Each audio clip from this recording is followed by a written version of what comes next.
father accused of holding his daughter captive. From the time she was 18, Elizabeth was forced to live in a small, dingy basement built beneath the family home, and raping her thousands of times over 2 decades.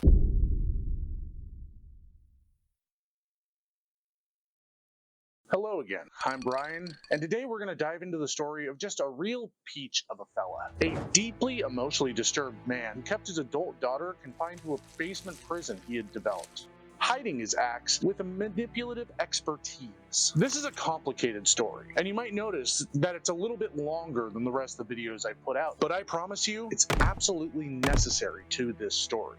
There is an art form to being a good parent, being able to help, guide, and teach this tiny creature that looks like you to walk and talk and have opinions and tell you open-ended stories that have no point or even a structure. Looking around at news and gossip websites, you see a renewed focus on family. Presidential offspring being investigated for various crimes, social media parenting gurus being arrested for abuse, and family annihilations from criminal, mental health, and war. Despite the narrative attached, family stories have a way of drawing you in. It's relatable.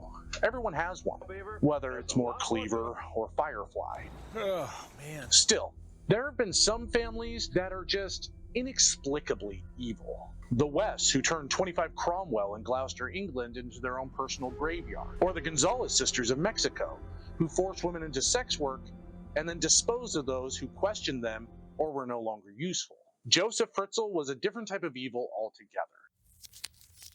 Born into a broken home, his father decided that drinking dollar store gin and tonics was more important than raising his son, and dipped when Joseph was about 4, later dying fighting for the Nazis in the killing fields of World War II.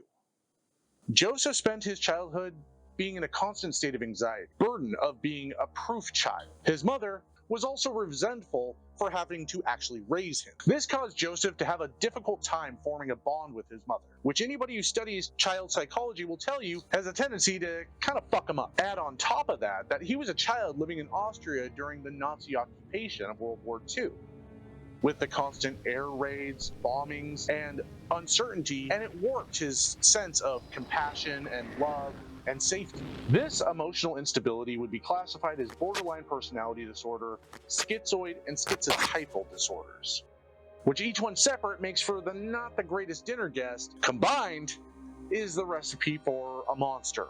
Schizoid and schizotypal are different from schizophrenia, where schizophrenia is like a drip of hallucinogenics and delusions in your brain, which left untreated can cause psychosis. The others are emotional disorders. BPD, on the other hand, is a mental disorder marked by wild mood swings, bad impulse control, explosive anger, and paranoia. 1 minute being king of the world, the next running your car into the wall of a Shell station because the ATM didn't work and the goddamn attendant there wouldn't let you pull out over $20 in cash back, even though it's your fucking money. You made the goddamn purchase, and he should give you the fucking money like the little rat he is. When Fritzl was 21, he married 17-year-old Rosemary. They soon bought a house in Amstetten, Austria, and began having children, Elizabeth being their first. Joseph, having taken the feelings of inadequacy from being dominated by a disinterested mother, the fear of being a helpless child in bombing raids, and pushed them way down to present himself as a normal, well-adjusted person. His family, however, endured differently. Controlling and violent, Joseph couldn't help but pass along the domination he received to others. Joseph developed an unhealthy attachment to Elizabeth. By the age of 11, he was regularly molesting her. Joseph worked as an electrician in the construction supply industry, learning the ins and outs of construction. At home, Joseph would spend a good amount of time in the basement, in a workshop he'd constructed. He made it clear that while he was down there, it was Joseph time, and he was to be left alone. In secret, he constructed rooms accessed by a tunnel off the workshop. From upstairs to the main room, there were 6 heavy doors, requiring keys and passcodes to open. It was soundproof, windowless, and cramped. Elizabeth had run away twice, doing her best to escape the abuse. Joseph, however, was able to convince authorities that she was a problem child, and he'd take care of it if she were returned. Elizabeth's 18th birthday marked a turning point. She'd endured the abuse, making plans to move away when Joseph could no longer intervene. With a glimmer of hope to live a normal life, she endured it, unaware that Joseph was unwilling to let her go. One morning, Joseph asked Elizabeth to help him install a rather heavy door in the basement. Elizabeth complied, fearing his wrath if she refused. As Joeseph bolted the door in, they stood in silence in the dim, stuffy room. He then handed her a tube of sealant, and as she worked, Joeseph grabbed her from behind and with an ether-soaked rag, placing it over her face, causing her to lose consciousness. He then threw Elizabeth onto the other side of the door and locked it. The next morning, a terrified Elizabeth began a 24-year ordeal of physical abuse, near daily rapes, and confinement.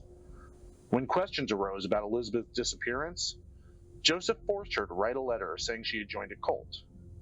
The authorities took the letter in combination with her history as a runaway as a valid explanation and closed the missing persons case. Elizabeth became pregnant with her father a total of 6 times during her ordeal. The first to be born was Kirsten. Elizabeth delivered her alone with only a book on pregnancy, and Joeseph didn't even bother to check on them until 10 days later. He then gave her cloth and scissors to fashion diapers, which was the extent of the charitability he offered her. By the 3rd child, Joeseph was no longer digging the vibe in the sex prison he had made for his daughter. So when his granddaughter was 9 months old, he placed her in a box with a blanket and forced Elizabeth to write a note claiming she was abandoning her, which was enough to convince authorities, granting Joeseph and Rosemary custody. In 1994 happened again, and again authorities accepted that it was a mother abandoning her child. This child, though, had been born a twin. However, because of lack of medical care and proper treatment, the little boy had been born with some complications and died a few days after his birth. As he watched the infant struggle to breathe, Joeseph detached and coldly told Elizabeth what will be,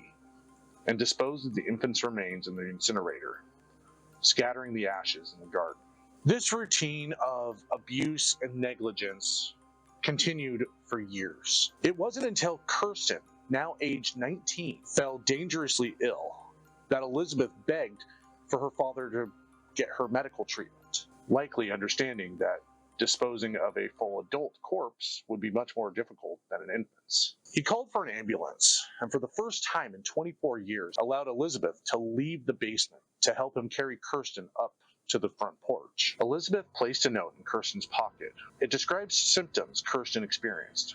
Maintaining the facade, desperate to get help for her daughter, Elizabeth had dared not reveal anything else. When EMS workers pushed the gurney through, the staff was shocked. They were told the girl was around 19, but her sunken eyes, thin, coarse hair, and unusually pale skin made her look closer to 50. Most of her teeth were decayed and missing.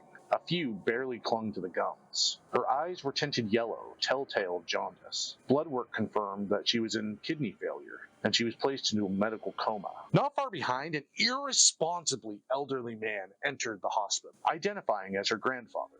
He told the staff the girl had been dropped off on his porch in this condition. The girl had a note in her pocket that described the symptoms leading up to her losing consciousness. The grandfather said it had been written by her mother, who had joined a cult years ago and had previously left children with him and his wife. Things weren't adding up, though. This elderly man's behavior wasn't matching the story, which had enough holes to send a tripophiliac into hysterics. The police reopened Elizabeth's missing person case. They wanted to find her and get more information to help Kirsten. The game was at an end.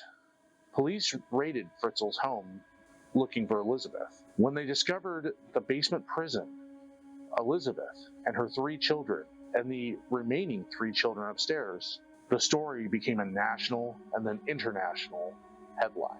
Joeseph was examined by several mental health professionals, and he was deemed competent to stand trial, but ultimately sent to a mental institution to serve out a prison sentence of life. Elizabeth and her children were taken to a secret location to start to heal both physically and psychologically.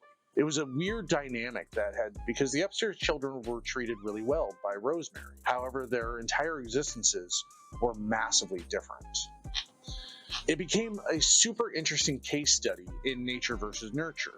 Elizabeth has since come out and told her story. Her fantastically fascinating story. She is someone to be admired for enduring what she endured.